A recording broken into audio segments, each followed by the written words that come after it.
What's up, everybody? I'm Scott, I'm Jason. and you're listening to Liquid Carnage. Dude, We had you a know, great Labor Day weekend. It was we did. nice. We did. And you know what today is? Today's release day, but you know what today is? What's that? The official kickoff to the 2018 NFL season. Oh man, it's already here, and it starts Thursday. It It was starts just today, our release on our day. release day. Yeah, so enjoy the game tonight, everybody. Atlanta is visiting Philadelphia. You don't have to be a fan of either team, but it's good to tune in and watch and just appreciate.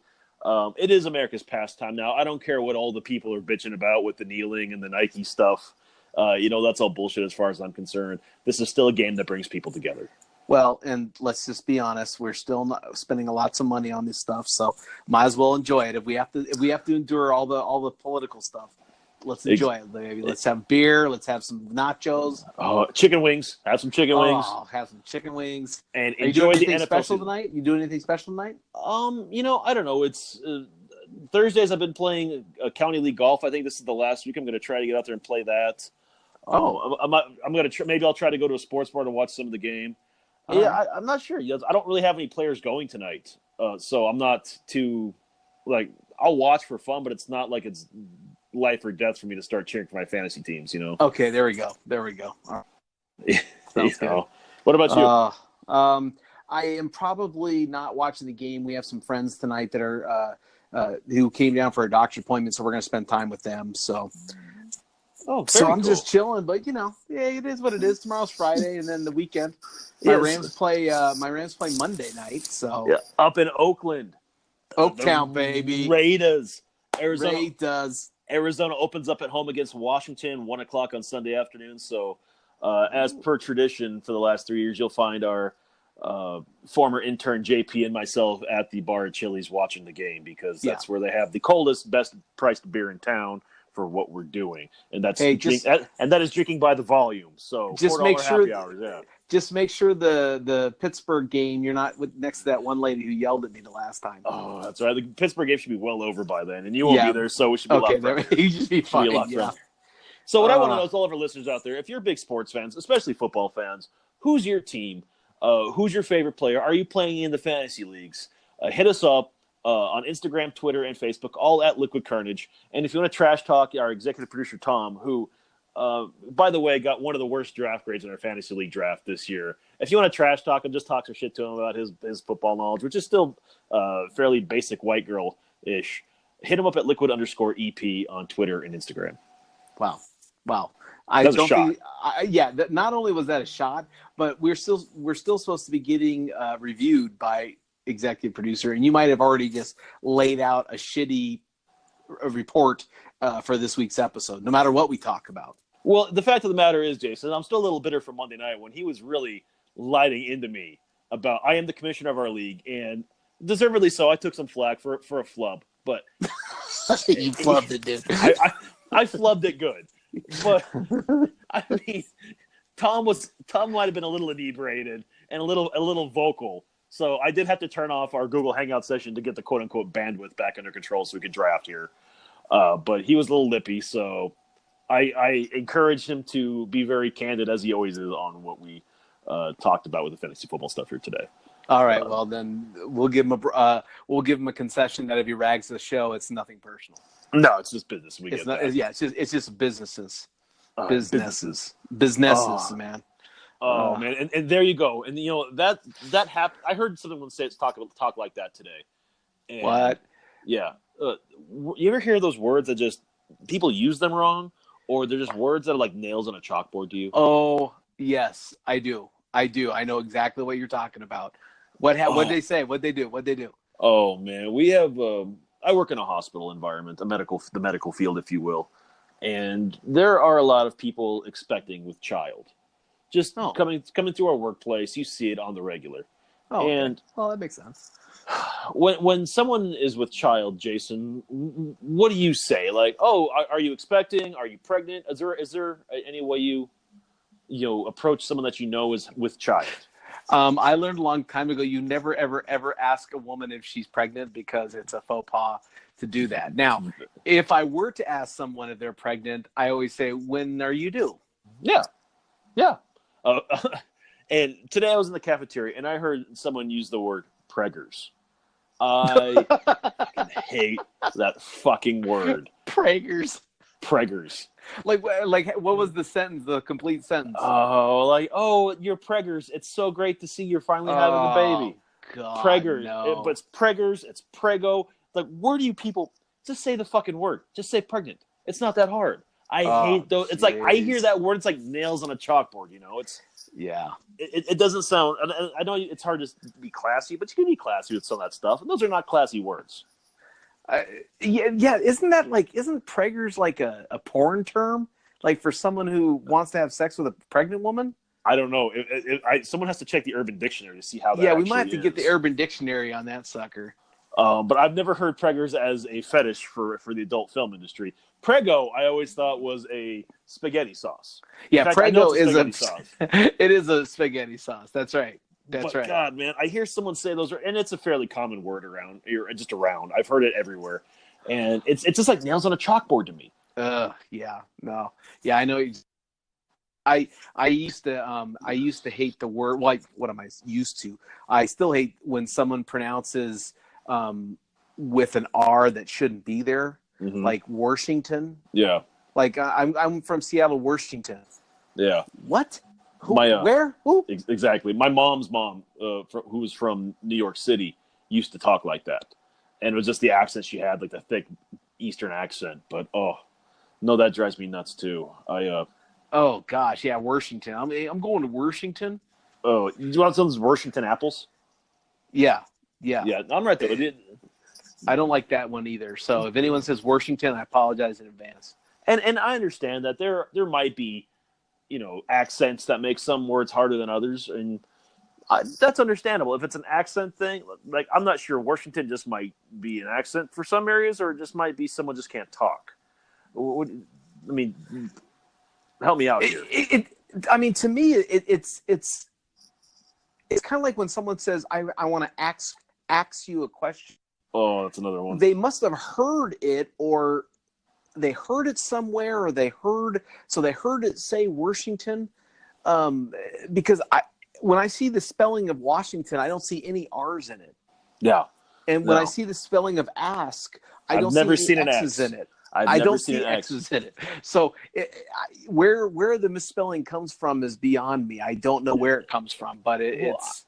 I think it's just the misuse of the English language. It's like the whole for all intents and purposes is the proper way to say it. INTENTS and purposes. Yeah. Intense but people, it's okay. Intensive purposes, for all intensive purposes. That's how some people say it. That's right. For all intensive purposes. That's right. Is that purpose that insanely intense that you have to say for all intensive purposes? That makes no sense whatsoever. Intensive purposes. That's right. Like I hear that. That's right. And I've realized in my old age, I've lost some of the filter, which is fine. I've accepted that part of me. I embrace that part of me. But sometimes my head just kind of cocks to the side a little bit, and I get that blank look on my face trying to figure out if that person's really an idiot or they really have no clue what they're saying is wrong. Yeah. Or they hear it. I mean, they just hear it wrong. And that's one of those words you can't hear it wrong. You can hear it wrong for years and not know the difference. But if you're going to say it and use it in a sentence, you got to damn well make sure you're using the right words. Oh, yeah. Oh, man. And don't emphatically say it like say a word like that and then emphatically say that's what I meant. Like I remember the comedian who I can't remember the comedian's name, but he was saying he hated that people misuse the word literally. Yeah. Like they would say, "Oh, I literally shit my pants." Like, oh, well, what'd you do with your pants after you shit them? Well, I didn't, physically shit my pants. I just so you meant you figuratively shit your pants is what you meant to say. Yeah. Oh, because if you literally shit your pants, you got to go change your pants because you shit in them. Yeah. No, I'm right there with you. It's people go in all those different directions, and man, I bought a truck last week, and I drove it to work, and I was walking into the office, and it was early in the morning, and there's a guy that in one of the labs that was coming out, and he looked at me straight in the eye, and he said, "Oh, you bought a new pick-em-up truck? That's cool." And oh no, I pick 'em up. pick 'em up truck. I hadn't had any caffeine yet in the morning, and it was almost like a nervous twitch. Like I was very polite, said, "Thank you, yeah, I did," but I just kept on walking. It's like, fucking pick 'em up truck. Who the hell says that? Who says pick 'em up truck? Like a 4-year-old? You're a grown man. It's not. You can say pickup. You can say truck. There's no in the middle. You know. Did you get a new truck? Yeah, I did. Did you get a new pickup? Absolutely. Did you get a pick 'em up truck? Give me your man card. Pick 'em up truck. I don't even know what that means. Neither do I. Like, what? Why are we adding random letters in the middle of words? Who started that? Or when people say, I want to exasperate or like masturbate or something like that, yeah. where they say the word, but they know what they meant, but they didn't mean that. That's not what they meant. Oh, yeah. Exacerbate. No, exacerbate. That's what it is. Oh, When they say exacerbate instead of exacerbate. You know, this is one on a side note. I can already hear Tom like feverishly typing away his notes about how we sound like two old men right now. But I guarantee everybody listening here has a word that they know someone uses wrong, and it drives them nuts. And they've never said anything, but now I'm urging you, go out and say something. You know, have you ever heard someone say, hey, I need to mail something. Can you give me a vanilla envelope? Yeah. Oh, yeah, vanilla. I need a vanilla envelope. I need a vanilla envelope. Did you say, why do you think they call it vanilla? Oh, because it's the color of vanilla pudding. No, that's not what they call it. No. You know what also gets me? This is what also gets me. It's the vanilla envelope. The kids today, how Bay and Cray, we're taking out random letters of words too. Like it's too long to say babe or crazy, so we're just taking out consonants and just babe. Hey babe, that's Cray. No, hey baby, it's crazy. Oh, is that what cray means? Oh, I never knew that. See, that makes sense. Okay. The light bulb just went off for Jason. Everybody. 3 years of people saying that around him, it now makes all those conversations make so much more sense. Well, you know, when I was in college, I took a microeconomics class, and there were 2 words that my teacher flat out would not let anyone say in class is I need something and I can't afford it. Oh, yeah. Yeah, because he said if you need something, no one needs anything except air, food, and water. So you don't need to buy a new car. You don't need to buy anything. So that was the first one. I can't afford it. No, you can afford it. You just have to sacrifice something else to get it. That's what I can't afford. So he had 2 pet peeves too. Oh, man. Doesn't it seem like that everyone has a teacher like that at some point in their academic career that will use the literal words against you because you don't know how to properly use them? Well, I want to know, though, what about these same teachers that hear someone say axe or Washington and don't correct the people to say, no, that's not, it's the axe. I can see why you would think you'd say it that way, but it's actually ask, A-S-K, or Washington, wash. You don't say worsh. I'm going to go wash my hands. I often think most days, like when I hear people our age adults talk like this, it makes me sad and it breaks my heart a little bit because it makes perfect sense why our world is the way it is. But then I look at someone like JP, who is now teaching middle school technology here at a local, I'm going to call it a junior high because I'll never call it a middle school. It's in the fucking junior high. Okay, well, that's okay. Middle school, junior high. And how some of these kids talk today. Like, I would probably have lost my shit by now. I'm glad he doesn't talk that much as it is because I would run my mouth constantly those kids correcting their grammar for them. And granted, I don't have the best grammar when it comes to writing. Like punctuation, I still have, like colons and semicolons I get confused with sometimes. But that's neither here nor there. I know how to use proper words like ask, intents and purposes, and know how to put all the letters in the words that they deserve to have, like baby, crazy, stuff like that. And the way kids talk today, no, man, I can't fucking do it. You know what I've been noticing a lot more is the younger generation, they talk like this. Like, oh, man, I am so talk. Like, wait a minute, that was like from the 80s when you were a surfer dude or something. Like gag me with a Ginsen. Like, wow. Are you Spicoli? Like, do you know who Spicoli is? Like, go watch Fast Times at Ridgemont High and come back and see if you still want to do that. He was an icon. I just went to the store, and the guy wouldn't help me. I mean, it's like, oh, do I talk like that? I don't think so. But I was sitting in Chili's the other day having a beer, and there was a group behind us, and one of their teenage daughters was sitting there, and they went to go pick up their brother, sister, whatever. I knew the family, very nice family, and the girl was leaving, and it was one of those, okay, bye. Oh, bye.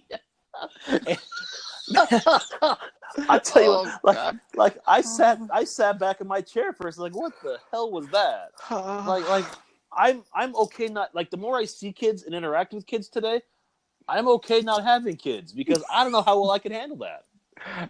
I get a kick whenever I hear President Trump say China. It always sounds like China. China. We're gonna go after China, but he doesn't pronounce the ch. Yeah, it's not a ch. It's a China. China. Yeah. It's like the way it comes out. It sounds like China. I love China. Oh yeah, man. I love China. And I know everyone's different, and I like to think that some of these people, maybe they just have a speech problem. Maybe there's just, they missed that day in school when intents and purposes or a pickup truck were used properly in sentences and grammar, and they're just trying to make up for it still 30 years later. I don't know. I just get so annoyed at some of these words that people use. Like, it hurts my brain, I was thrown for a loop on my birthday. I went skydiving at an indoor skydiving business. And one of the guys that went skydiving with me, they took us in a group. He was a guy, but had a really high-pitched voice. Like, oh my gosh, I'm really excited about skydiving. And it was just odd to hear that come from this big guy, this strapping guy. Hi, I'm really excited. Like, I can't wait to go. Oh, man. I just wonder, like as I get older, is my tolerance for this stuff going to get worse? Because it's already pretty thin. My tolerance is already pretty thin for this stuff, and I just can't help but wonder, like, is it going to get worse, and am I going to finally snap one day? I got to admit, though, I hate it when people misspell on their texts and Twitter. Like, when you read a Twitter and they mess up the spelling on their Twitter and stuff. One, it's called a tweet. Or tweet, whatever. Yeah, Twitter's the app. Screw you, buddy. I mean, tweet is what you do. Why don't you go drive your pick-me-up truck and man. That's always gotten me too. It's the people who can't spell out the words. Like, would you just give me a U instead of Y-O-U? And I wonder, like how much, what are you doing with the extra time you saved when you didn't use the Y and the O? Well, and the other thing is I can't tell whether they're doing it just to shorten the tweet. Did I say it right? You said it properly. Right? Yeah, you said it properly. Or text. If I'm doing this tweet or text, or if that's just their spelling is not very good. Some people just don't spell very good. Yeah. Well, in fairness, though, before Twitter jumped to 280 characters, they only had 140 character max. That's counting spaces and punctuation. So you had to get creative in how you said some things, which is fine, man. I get that's understandable. That's called microblogging. That was a thing. Now, then Twitter increased the amount of characters you can have in a tweet, but still, when it comes to texting, I inherently cannot use shorthand in a text. I have to spell everything out. I can't even send K. I say, you spell it okay. Okay. Not, and even I'll even just go okay. I won't send K. Okay. Exactly. And my parents said K. My parents sent K, and it drives me through the roof. And I will admit, man, I judge someone on their grammar on text. I am that person. Are you the type of person that would not date a girl who couldn't do text right? At this point, yeah. Like, assuming that she passes the physical attributes that we have come, all the listeners of Liquid Courage have come to recognize that you admire in a female. I can't spell, but look at me. I do judge someone on how they text. Yeah. Because I feel like how you text is how you speak. And how you speak is how you present yourself to the world. Yes. So if you can't talk well and you can't text properly, like using the long form, I really makes me wonder, like, why? Is it just because you're that lazy or you just don't know any better? And when someone says, well, I just can't spell okay, I'm like, well, don't you want to learn how to get better? Because they do have autocorrect on phones now for this. Oh, yeah, exactly. Well, those little red lines mean. If you can't figure out those little red lines mean. Or you mean that little squiggly line on a Word document? Or it'll fix it for you. That autocorrect will fix it for you. But then that's the next problem. If autocorrect, if they use the wrong one, the wrong form of the word. Yeah. Oh my God, man. Preggers. Okay, I'll have to make sure I don't use that term in front of you. Yeah. Please don't ever use the word preggers or prego or pick 'em up truck in front of me. Those are like hot button words to me. Yeah, that's one of those things you want to see Scott blow a head gasket. Tell him he's got a really nice pick 'em up truck. Exactly. Or you my eye will start to twitch. Maybe there might be a vein on my forehead. I don't know, man. It's just just take a few seconds and use the right words or know your audience. I don't care. Go ahead. I was gonna say I don't care if your best friends like to use those words. Cool, man. Use them with them. That's fine. If you're talking to someone you don't know very well, or you're not quite sure if they're going to be okay with those words, man, just do the right thing and use your proper words. I mean, otherwise, I'm going to think you're an idiot. Well, and that's been a pet peeve of mine too. One time, I had a guy who was trying to say that I said we went to a Japanese restaurant and he was going to order me some sake. Ugh. And I went, "What? Well, sake. You mean sake? No, it's pronounced sake." I said, "Well, I'm going to sake you in the face because I don't like that way that you're pronouncing sake." It's called sake. But it was just the arrogance of this person to say, it's sake. Oh, really? Okay. Well, why don't you sake my penis? Wow. Wow. Okay, that was at 32 minutes. I got to be careful on that one. Sorry. All right. Well, at that point, maybe it's time to wrap up this conversation. It was a nice long weekend, but we are recording this, a little bit earlier on in the week, still trying to adjust from the long weekend and getting back into the workflow. So maybe we just had a little bit of pressure build up, Well, and okay, maybe what? Maybe what we could do is, since it is football season, maybe we could do some picks of this year for the Super Bowl, since it's going to be our last episode before the season starts. Ooh. We can do some preemptive picks of Super Bowl teams, who's going to go, who's going to win, and we can have it for posterity next year. All right, I will give you my comeback player of the year, my MVP, my Super Bowl picks, and my Super Bowl winner. Okay, that sounds good. Okay, your comeback player of the year. David Johnson. I expect David Johnson of the Cardinals to have a huge comeback year, or Sam Bradford. One of the two. Okay, so Cardinal homers. Okay, got it. Yeah, homer. Okay. Those are my homer picks. Yeah. Okay. What about you? Okay. If I could reach through this microphone right now. No, I think my comeback player of the year is going to be Ryan Tannehill. I think that we learned that Miami is not a very good team. They were a playoff team the year before Ryan Tannehill got hurt. They were not a playoff team. I think they got rid of some baggage players that they're going to build something fresh, and I think he will take them to the playoffs again.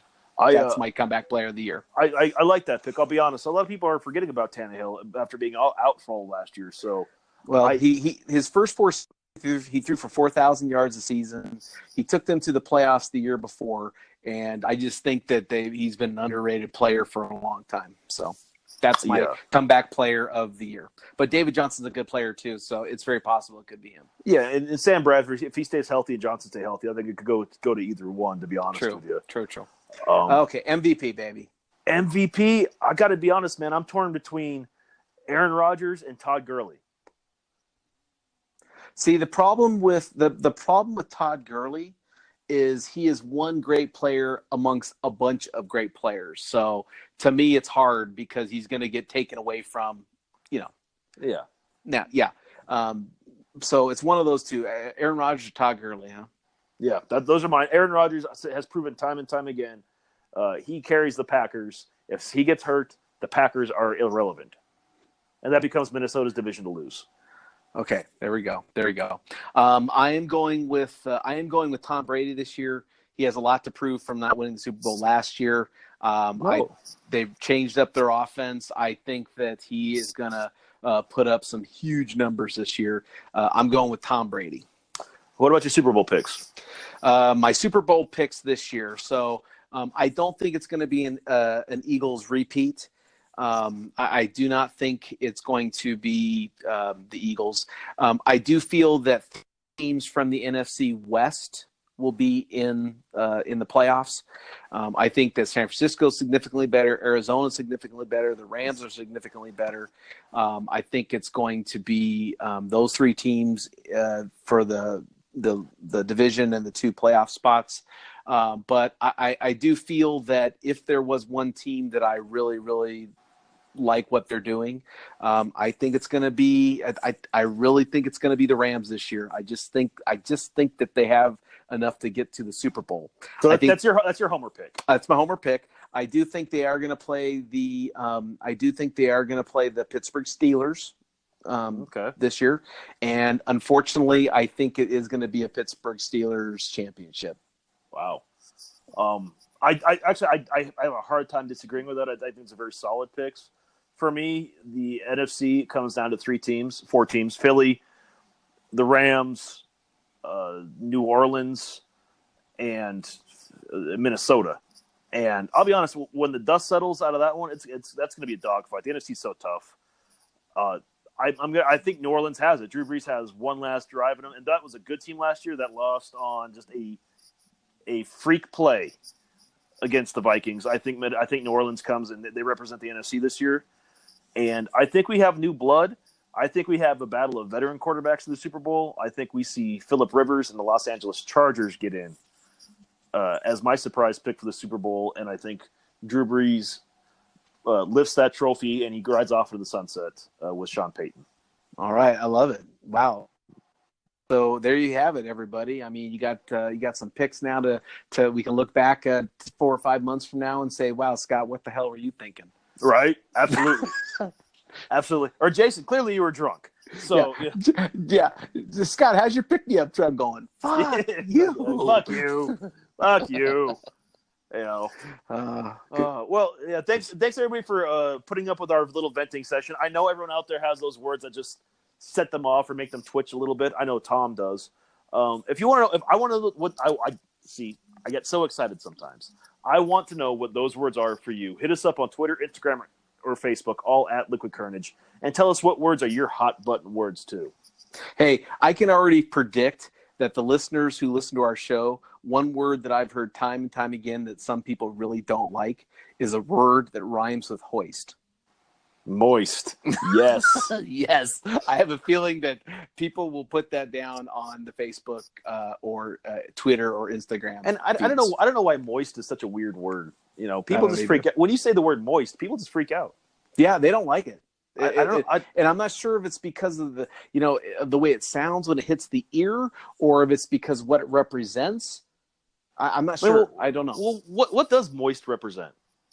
I guess not moist, not quite wet, not quite dry, or maybe it has something to do with certain excretions. I don't know. I don't know what it is. Maybe people who don't like the word moist can explain it when they put it on our Facebook page. Moist is such a fun word to say though, too, especially when you realize that people just can't handle it. Yeah, I agree.